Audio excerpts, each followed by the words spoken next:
You know, we talk about the deep state, we talk about the globalists. Inflation versus deflation. Well, I mean, Here at Mar-a-Lago. I'm baffled that this isn't front page news. Do you guys support a specific political party, or do you dislike both of them? Oh, it worked like a charm on you guys. Let's go, Brandon. What's up, everybody? I don't know if we were a little glitchy there in the intro. I don't know what's up with that. But today we're going to talk about the dumpster fire that is Washington, D.C. And I'm not going to go straight into dump on Trump mode, but we got to get there a little bit at some point. But first, we got to talk about how much of a unique disaster Washington, D.C. is, because what Trump is doing right now, I mean, it is to some degree necessary to radically change the way that DC operates.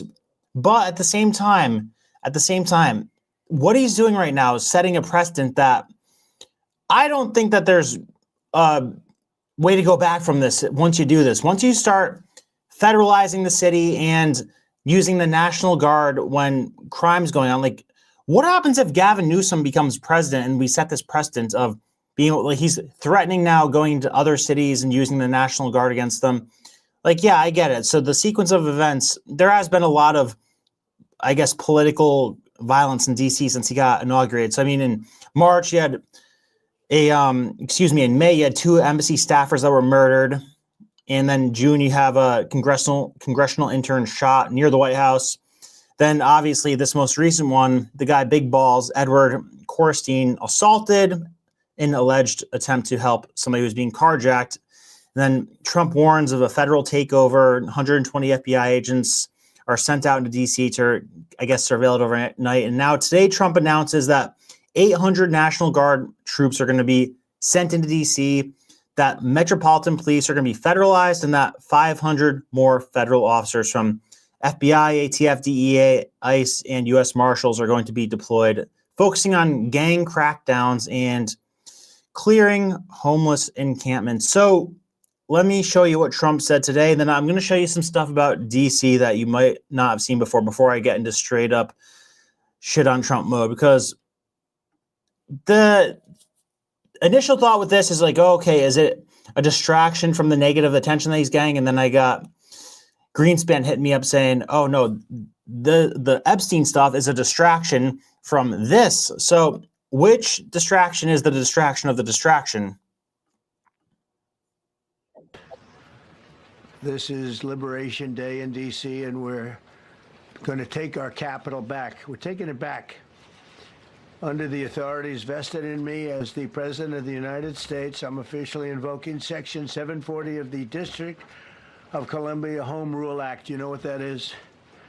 And placing the D.C. Metropolitan Police Department under direct federal control, and you'll be meeting the people that will be directly involved with that.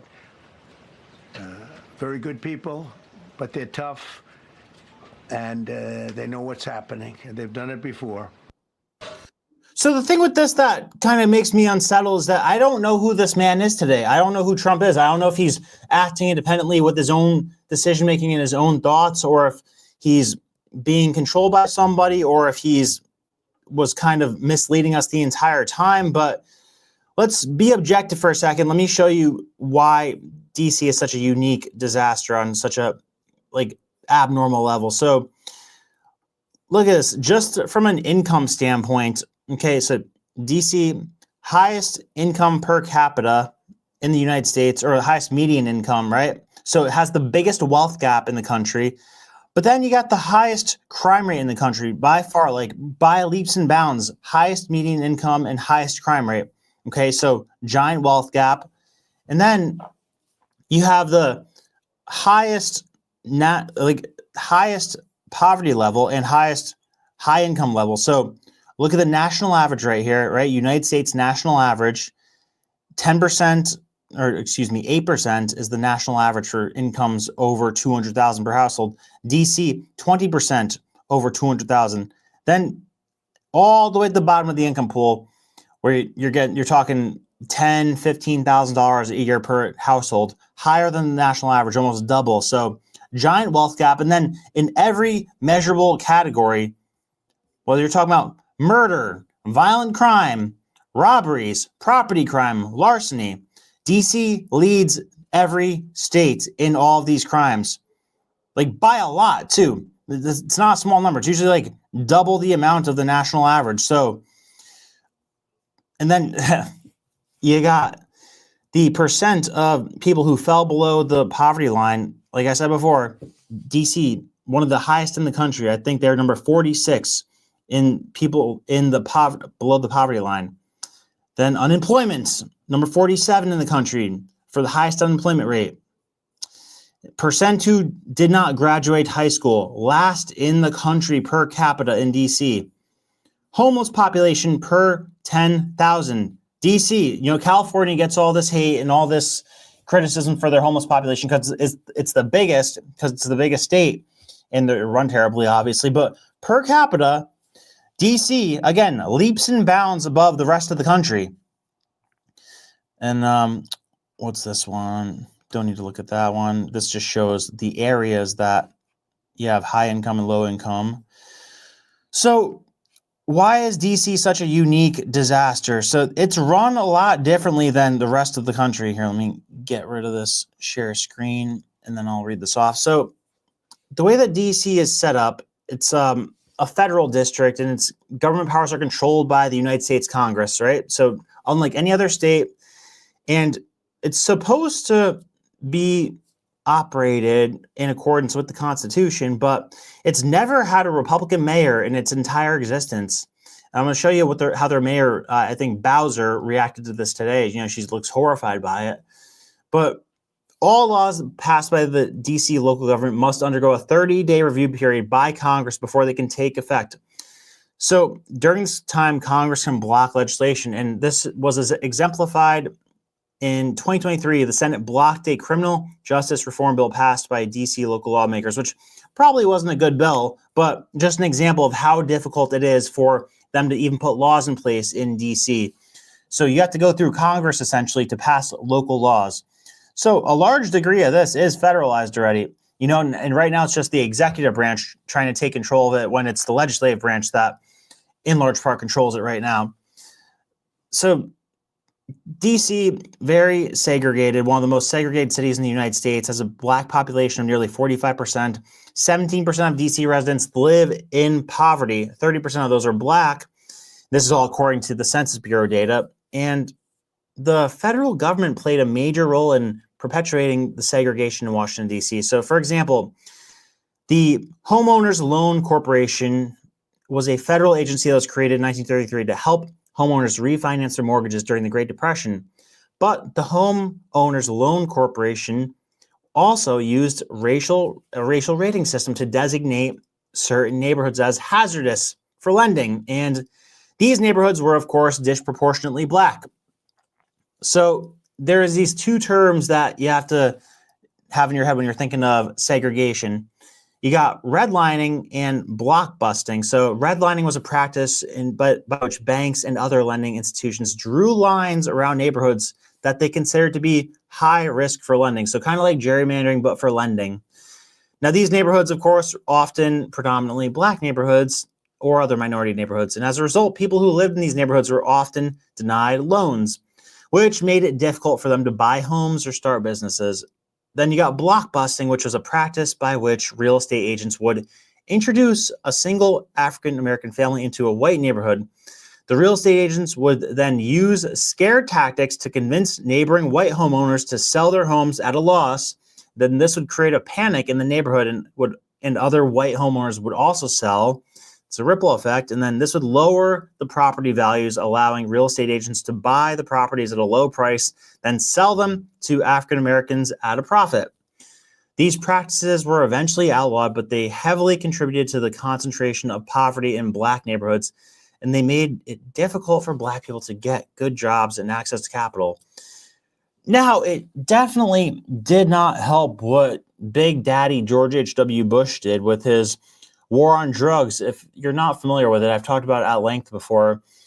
Operation Centaur Rose or Operation Jade Bridge. Now, these operations are so secretive that you will not find them if you go online and look them up. The only reason I know about them is because of Terry Reid's book called Compromise, which talks about what was going on down in Arkansas in the 1980s when Bill Clinton was the governor of Arkansas and the CIA wanted to find a way to build guns in America, send them to Iran and send them to Nicaragua, import drugs into the United States and sell them to fund this operation. And, Highway or Freeway Rick Ross was the guy who was selling these drugs. That's how he became the biggest crack dealer in America just in a couple of years during the 80s. And crack was a drug that was heavily used by black people. And when the crack epidemic started, that's when they come out with these laws that create a disproportionate penalty for possessing crack rather than cocaine, but it's the same drug. So you got this drug, you put some water in it, whatever, go to Hunter Biden for the cookbook or the recipe for how to make crack out of cocaine, but very simple process. And then just with a few steps or a few little this and that, you turn into something that'll get you like 10 times more jail time. And a lot of this crack was sold into these black neighborhoods that had been kind of segregated together because of these, I wouldn't even call them necessarily government policies. These are more so business shark type of policies. But that's how you get these concentrations of minority communities. And then you get this whole crack epidemic, and then you get the law changes. And I got to show you this clip. I've been kind of sitting on it, waiting for when I do the War on Drugs episode, but it's just such a freaking gem that I have to show it to you. So George H.W. Bush, and this is slightly off topic, but it's worth it, trust me. So George H.W. Bush created a sting operation like right outside the White House just so he could do this little crack so he could do this little crack stunt on TV. So here, watch this. I'm going to show you this video, and then when you see what actually happened, you're going to be mind blown. So watch this. Ready? Big Daddy Bush in the White House. This is like his first national address. President George Bush addresses the nation with an outline of his national drug policy. Good evening. This is the first time since taking the oath of office that I felt an issue was so important, so threatening, that it warranted talking directly with you, the American people. All of us agree that the gravest domestic threat facing our nation today is drugs. Drugs have strained our faith in our system of justice. Our courts, our prisons, our legal system are stretched to the breaking point. The social costs of drugs are mounting. In short, drugs are sapping our strength as a nation. Turn on the evening news or pick up the morning paper, and you'll see what some Americans know just by stepping out their front door. Our most serious problem today is cocaine, and in particular, crack. Who's responsible? Let me tell you straight out. Everyone who uses drugs, everyone who sells drugs, and everyone who looks the other way. Tonight, I'll tell you how many Americans are using illegal drugs. I will present to you our national strategy to deal with every aspect of this threat, and I will ask you to get involved in what promises to be a very difficult fight. This is crack cocaine, seized a few days ago by drug enforcement agents in a park just across the street from the White House. It could easily have been heroin or PCP. It's as innocent looking as candy, but it's turning our cities into battle zones, and it's murdering our children. Let there be no mistake. This stuff is poison. Some used to call drugs harmless recreation. All right, so there you go. You got that. But now, that was his version of the story. But look at what actually happened. So from Y.org, 30 years ago, George H.W. Bush held up a bag of crack live on TV. Where did he get it? So this crack cocaine seized a few days ago by drug enforcement agents in the park just across the street from the White House. He said, it's innocent looking, blah, blah, blah. You saw that. No one was safe from drugs, Bush warned, and it was time to get tough. Overall drug use, in particular.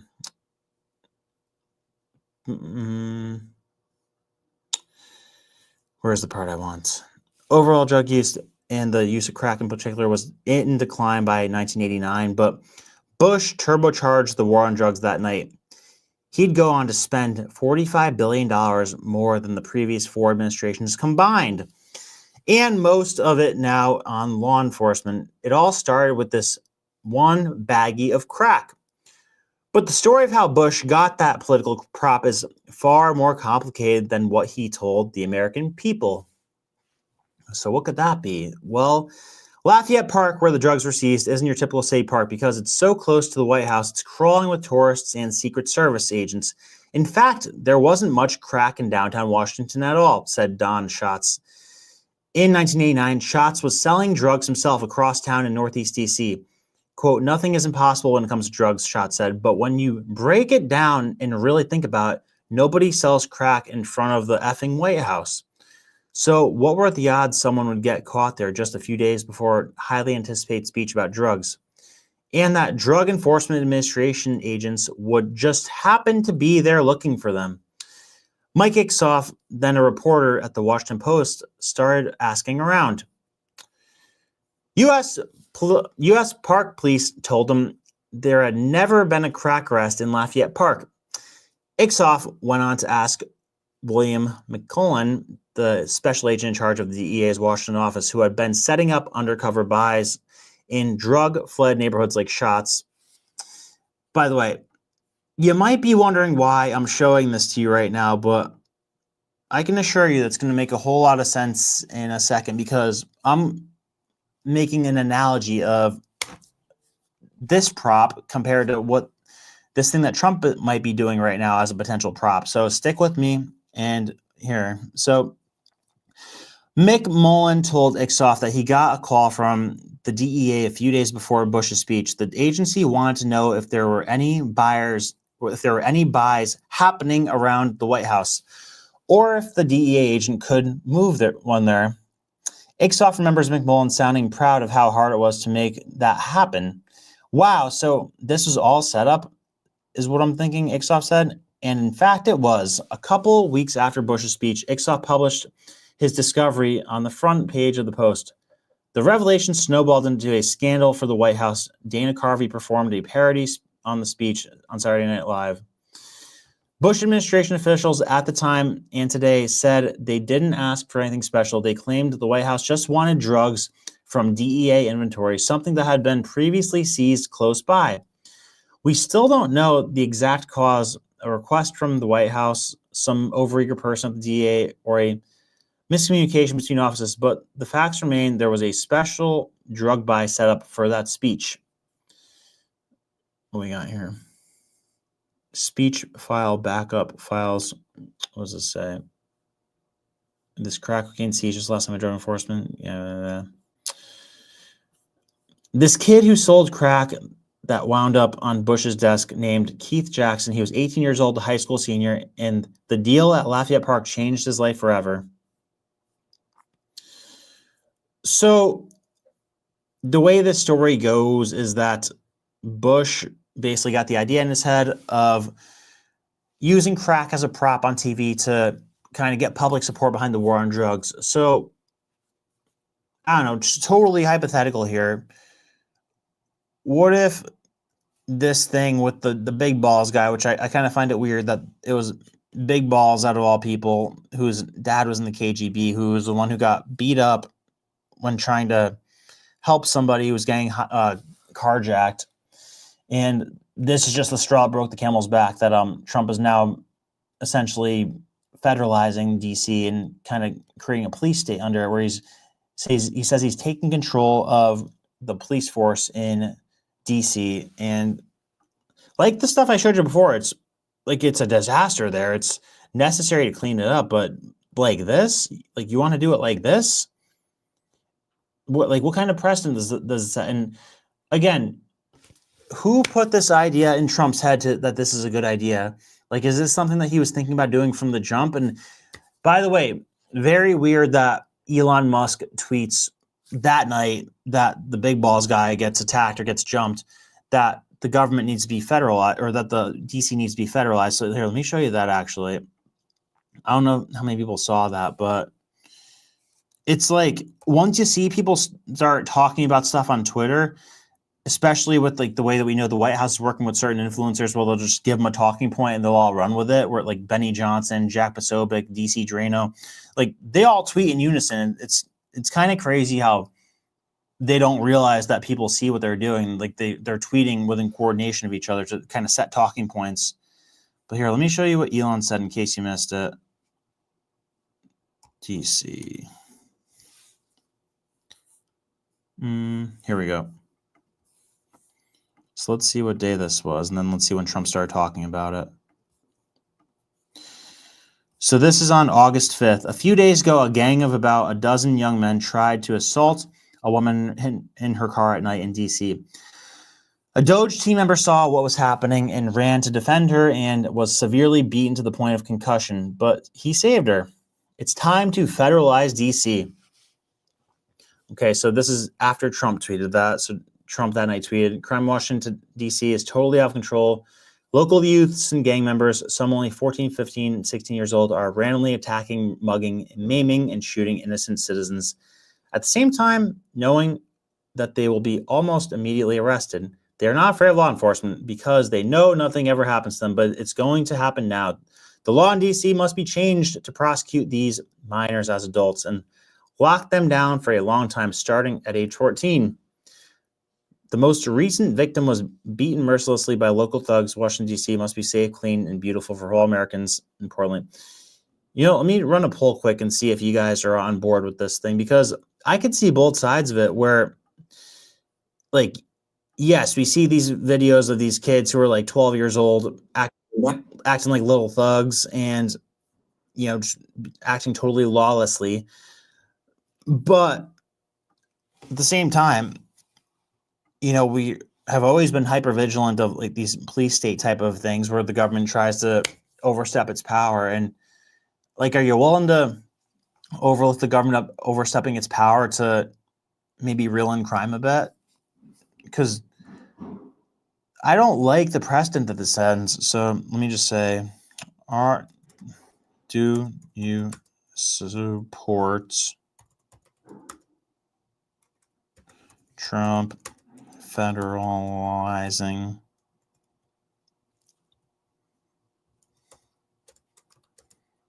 DC? Yes. No, let's keep it simple.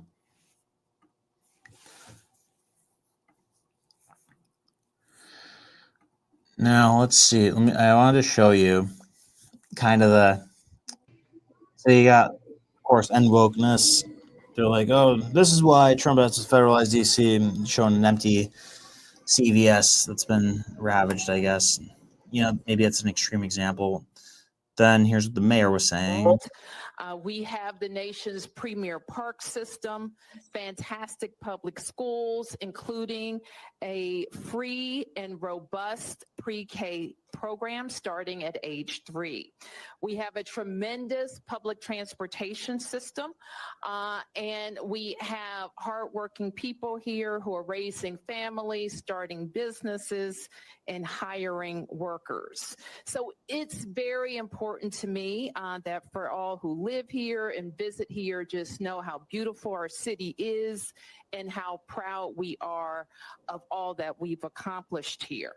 We're unique in other ways as well. Though we pay taxes, in fact, we pay more than most states per capita. We're not a state. We don't control the DC National Guard. We don't have senators or full autonomy. Limited home rule gives the federal government the ability to intrude on our autonomy in many ways. I've said before, and I'll repeat, that I believe that the president's view of DC is shaped by his COVID era experience during his first term. And it is true that those were more challenging times related to some issues. It is also true that we experienced a crime spike post-COVID, but we worked quickly to put laws in place and tactics that got violent offenders off our streets and gave our police officers more tools, which is why we have seen a huge decrease in crime because of those efforts. We have been able to reverse that 2023 crime spike. This year, crime isn't just down from 2023, it's also down from 2019, before the pandemic, and we're at a 30-year violent crime low. We're not satisfied. We haven't taken our foot off the gas, and we continue to look for ways. All right, so you got the point, but let's see what the poll said. I'm curious to see where everybody's kind of falling on this. Where's that poll?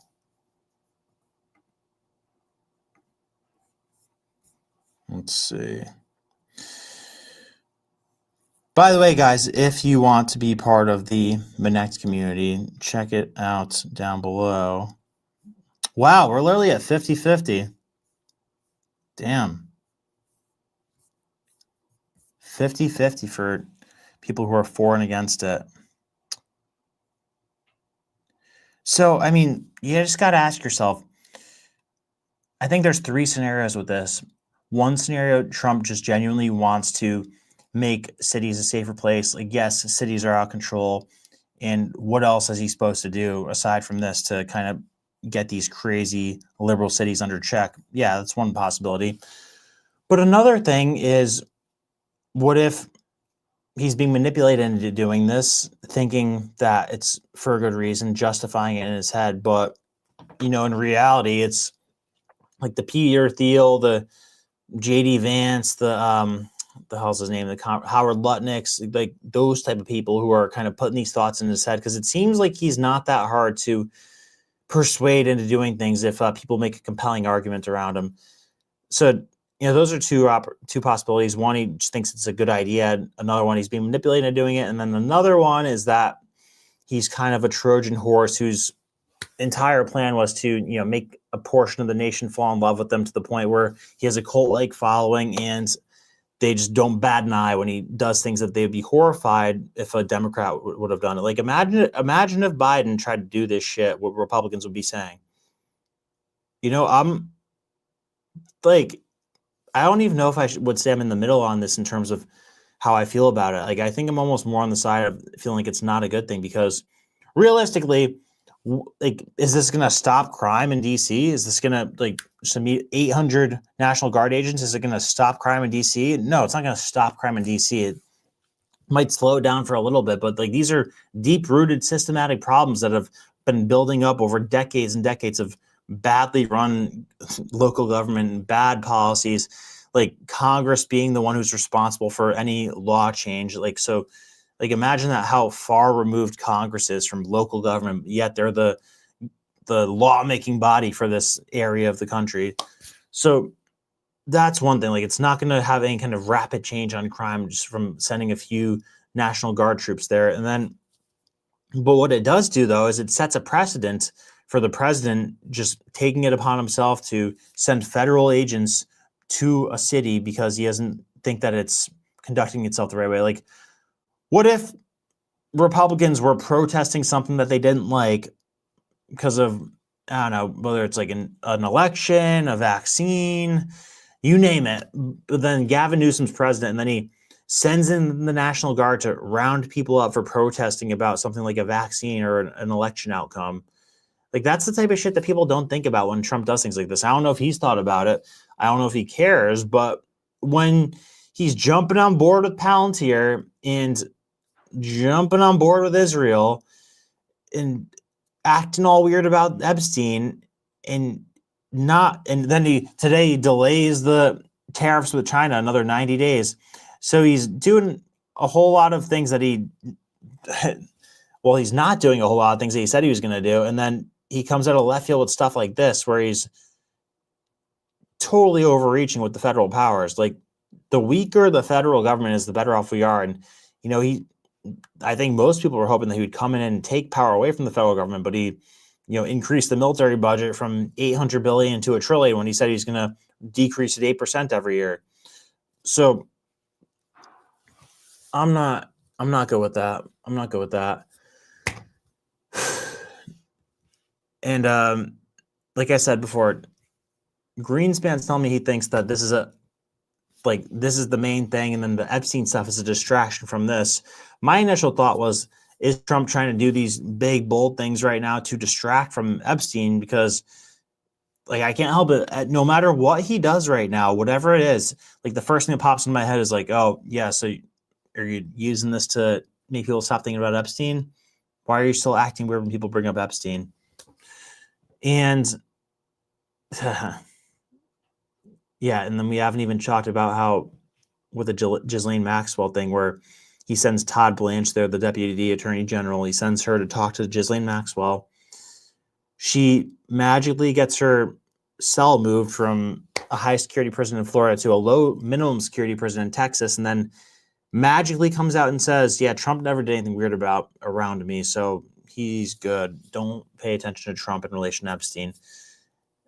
So I kind of completely think that it was Ghislaine that was leaking the stuff, like the letters and the videos that we'd never seen before, because that just makes sense. Why wouldn't she have that stuff? Like, and then Trump says he had no idea that Todd Blanche was meeting with Ghislaine Maxwell. Like, do you think we're fucking stupid, Trump? Yeah. Now, speaking of fallen heroes, Tucker Carlson, bad couple of weeks. While on the other side, Nick Fuentes has been turning into a freaking household name. Like, I know normal civilians, like housewives, women who don't pay attention to politics, like guys who don't pay attention to politics, like young kids, like, 15, 16, 17 years old who don't pay attention to politics, bringing up Nick Fuentes, saying, oh, this guy's interesting. Oh, he makes some good points. Like, I definitely recommend you watch his beatdown of Tucker Carlson that he did 2 nights ago. So he did a part 1 and a part 2. And in part 1, he goes line by line showing Tucker blatantly lying about not knowing those Dows in the CIA until this year. So, red flag. Tucker going to Nicaragua with his college roommate during like spring break in college to hang out with the Contras, to hang out with the Contra rebel group who the CIA was giving guns and money and drugs to help them overthrow the Sandinistas. All right, weird. Then he gets his first job in Arkansas as a journalist. Okay, Arkansas is the CIA's playground. So, I mean, it's not really like it's not a debatable thing whether or not his dad was in the CIA. And then he comes out and acts like it's ridiculous that Nick Fuentes knew this before he did. And he acts like he didn't know until 2025. Okay, weird, but whatever. Then in part 2 of this thing, Fuentes starts showing what people were saying about Pat Buchanan in the 90s. And Pat Buchanan, if you don't know Pat Buchanan, like he is probably the architect of the America First mindset, like, or even the MAGA mindset. Like Pat Buchanan was saying these things about tariffs, about jobs, about immigration, about the Israel lobby influence. He was saying all these things like in the 90s, before the 90s. And then Fuentes highlights how it was actually potentially Israel who encouraged America or pressured America into getting into the first Iraq war, like the Iraq-Iran war. And that Pat Buchanan was critical of this. And then people start calling him an anti-Semite. And one of those people was Tucker Carlson, who was calling Pat Buchanan an anti-Semite for saying that we should not be fighting wars on behalf of Israel. So who is Tucker in reality? Like he goes from being this war hawk, neocon on CNN and on Fox, and then gets this primetime show where he just becomes like the populist everyman that's, a diehard Trump supporter that says everything you want to hear, almost like a JD Vance type of thing where JD Vance just suddenly one day starts saying everything that, the common man in America wants to hear. And Tucker, became that too. He's like, oh yeah, I'm the voice for the average struggling young white man in America because they've been ostracized from society. And but I'm the voice that represents them. But Tucker's never worried about being financially strapped a day in his life. Like Tucker's never been poor. Tucker's never been middle class. Tucker's been rich since the day he was born. His father is rich. His wife is rich. he has a trust fund from his father. He has a trust fund, or his wife has a trust fund. They have some frozen food empire. But this guy in that situation is trying to act like this simple man that lives in the woods. That's, he likes to hunt and he likes to fish. He doesn't have a TV. He doesn't have a computer.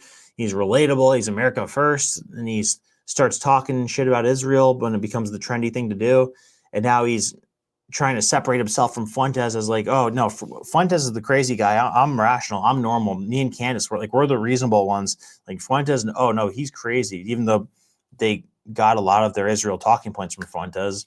I mean, and by the way, I'm no raving fan of Fuentes. I think he says a lot of crazy shit that I disagree with. But I also, at the same time, I think he's a phenom. The way he, 1, speaks, 2, can research, 3, can be passionate and be controversial. He's like a Andrew Tate level of provocative and with the virality, and he is a true believer in what he's saying. He's been saying the same thing for probably 10 years now. And I watched the video of him giving a speech when he was 18 years old. The kid's a gifted speaker and he's going to be around for a long time. So I think it's in everybody's best interest to understand him and where he's at as much as possible. Like I said, I'm not some supporter of him where I agree with everything he's saying. Oh yeah, he has the right points and all of this and that. I think he's super radical and extreme in a lot of ways. And I don't agree with a huge portion of the things he says, but yeah, I definitely agree with certain things that he says.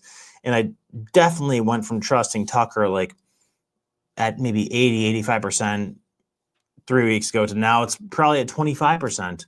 Same thing with Trump. Trusted Trump 90% on Inauguration Day. Now it's in the gutter. It's 10-20%. And even same thing with freaking Elon. Elon wants to be a technocrat.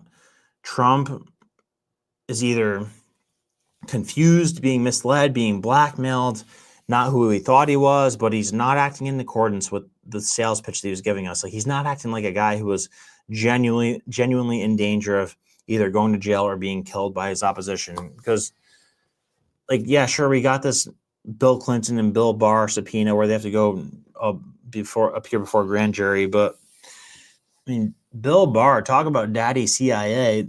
If you haven't read that book, Compromised by Terry Reid, it's freaking crazy. Bill Barr was running the operation allegedly that was taking place in Arkansas when Bill Clinton was the governor, where they were running cocaine and building guns and sending money to the Contras and sending guns to Israel to give to Iran to fight the war that America and Israel probably started. By the way, random weird thought that came across me the other day. So I think that Trump might have been an asset for the CIA. Yeah, it sounds crazy during the 80s when Epstein was an asset for the CIA, because Whitney Webb talks about in her book how Trump was probably laundering money for Epstein through New York and Palm Beach real estate, because it's a really easy way to launder money, apparently. And if you think about it, I want you to answer this. I'll give you 10 seconds to answer this. Who was the most anti-CIA president in the last, I don't know, say 50, 60 years? Actually, even go since because you can't, prior to Kennedy or after Kennedy, from post-Kennedy until today, who was the most anti-CIA president? Because Kennedy was probably number one. That's probably what got him whacked. But after Kennedy, from Kennedy till today, not including Kennedy, who was the most anti-CIA president? I'll give you 10 seconds. Send me a name. Tell me who was the most anti-CIA president since 1970.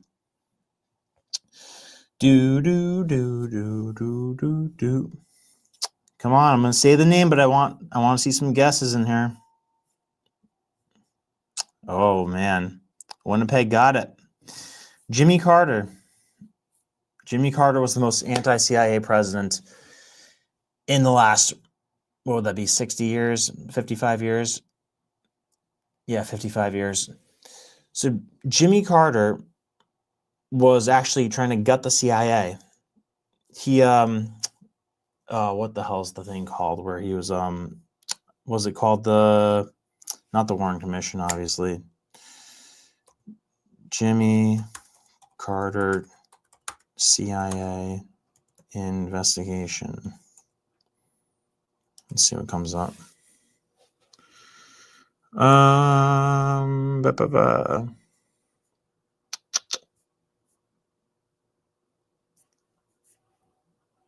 Damn it. Executive Order 12036. Let's see if this is anything. But what I'm getting at here is, we widely remember Jimmy Carter as like the worst president ever because, it was a disaster. His administration was a disaster. But is it possible that he was being sabotaged by the CIA because of what he was doing to the CIA? I don't know. So Executive Order 12036 is a United States presidential executive order signed on January 24th, 1978 by Jimmy Carter that imposed restrictions on and reformed the U.S. intelligence community. Along with further banning indirect U.S. involvement in assassinations, the executive order was designed to strengthen and expand Executive Order 11905, which was originally signed by Gerald Ford in 1976. 11905 is a United States President Executive Order signed by Ford in an effort to reform the United States intelligence community and improve oversight on foreign intelligence activities and ban political assassination. Imagine that. You have to make a law where saying, hey, you guys who work for the government, it's illegal to assassinate us, just so you know. Background history: upon taking office in 1977, President Carter's administration, with input from Congress, immediately began to revise Executive Order 11905 that was signed late in the previous year. Pressure and the need for reform of the U.S. intelligence community still existed from the church. I think that's what I was thinking of, church committee, and Pike committees. The executive order was hailed by Senator Walter D. Huddleston and Jimmy Carter as having the most input from the president in Congress amongst EUs up until that day. Carter also intended the EO to be temporary until new intelligence reform legislation could be put into law. The executive order would be superseded by new legislation in the future. This executive order created new oversight committees and offered many new restrictions on the U.S. intelligence community. The executive order set up the duties and requirements for 2 National Security Council cabinet level committee members that had previously been created by Carter in 1977. The Policy Review Committee was given the responsibility of defining priorities for intelligence collection and analysis. The Policy Review Committee, which was chaired by Director of Central Intelligence and included Vice President, National Security Advisor, Secretary of State, blah, blah, blah. So basically it created oversight. And imagine having zero oversight as the CIA, like in the freaking 70s when there was the golden days when George Bush literally got rich because the CIA wanted to create a company that was like a front company that could make it look like he was just a regular business guy. So the Zapata Oil Company, that was just a way for the CIA to put George H.W. Bush in places around the world as a business owner. But in reality, it was working for the CIA. So, if you ever thought whether or not it'd be cool to be in the CIA, those are the days prior to this executive order that would have been cool to be in the CIA. It's like the thing gets created in 1947. And so 47 through, I guess, the 60s, those are the golden days. You got the Safari Club with Adnan Khashoggi where they're keep in mind, it's so compartmentalized that you develop these contacts and assets and resources where you could just do off the books operations and there's no oversight. Even today, there's practically no oversight with the intelligence committees and the that committee that Tom Cotton oversees, the Senate Intelligence Committee. They don't know what the hell's going on. They probably know 10% of what's going on. Even the director of the CIA doesn't know what's going on. So there's stuff that happens within the agency that probably 4 to 5 people in the entire world know about to the full extent of it. Even when the family jewels are released, that's a whole big CIA disclosure operation where we found out a lot of crazy stuff. But they destroyed a lot of things too. And then there was a lot of things that were called ears only operations where you literally couldn't write anything down about the operation. It was just verbal communication about it only. So the stuff we know is already insane. The stuff that we don't know is probably mind blowing. I mean, I wish there was a way to know it, but point being with all this, I was listening to a book earlier this week called the hell's the name of it? And don't worry, I'm not bopping all around here. I'm making a point. It's called where the hell is this thing? Crimes and Cover-Ups in American Politics. Here, I'll show you the cover of it in case you want to check it out. Looks like this. Yeah, you can see it a little bit. Crimes and Cover-Ups in American Politics. So it talks about how John Quincy Adams ran in a party that was called the Anti-Freemason Party because of how many presidents were Freemasons. You know, like George Washington was a Freemason. Andrew Jackson, our boy Andrew Jackson, was a Freemason. Don't know if that means he was a good or bad guy or not, but I almost wonder if history, the people who write history, kind of downplay and ignore the presidents who were the most based, because there's probably like 20 presidents that we know a lot about that we think of as either really good or really bad. Then there's like another 20 that we don't think about at all. And out of those 20, there's probably 10 that you wouldn't even recognize their name. Like, you know, go down the line of each president, and there's probably 10 of them at least that you would never even like be able to pick their name out of a lineup and say like, oh yeah, that name is the U.S. president's name. But in this book, it's going through some pretty cool stuff about some of the lesser known presidents. So I wonder if there's a concerted effort to draw a lot of attention to the presidents who were the, you know, biggest scumbags, who did the worst things for us, and then kind of ignore the presidents who like actually did what we would have wanted them to do. And then another thing that this book said was that it's possible that George Washington was indebted to the Rothschilds upon the founding of America, which, if that's true, that changes everything. Because, I mean, shit, I know they infiltrated America at a certain point, but if they were in there from the jump, then not good. But, I mean, guys, like, people laugh at the notion of the Rothschilds being in on things to this day, but think about, like, like they do own the Federal Reserve. I did the paper trail of that in the video of part 5, the Men Who Broke America. I showed that the Rothschilds are the biggest shareholders of the Federal Reserve today. And then what are the odds that Trump gets bailed out by a Rothschild bank in the 90s? And then his first purchase after that, after bankruptcy, is Miss Teen America USA, the modeling agency for teens. What? And then he's hanging out with Epstein. What? And then he becomes president, and we're supposed to just blindly trust him when he probably owes his life and his success more than anything to a Rothschild bank. I was willing to turn my head the other way during the election because the alternative was like so scary to think about. But you know, you're just like a mindless like bot if you're not weirded out by some of the stuff that he's doing.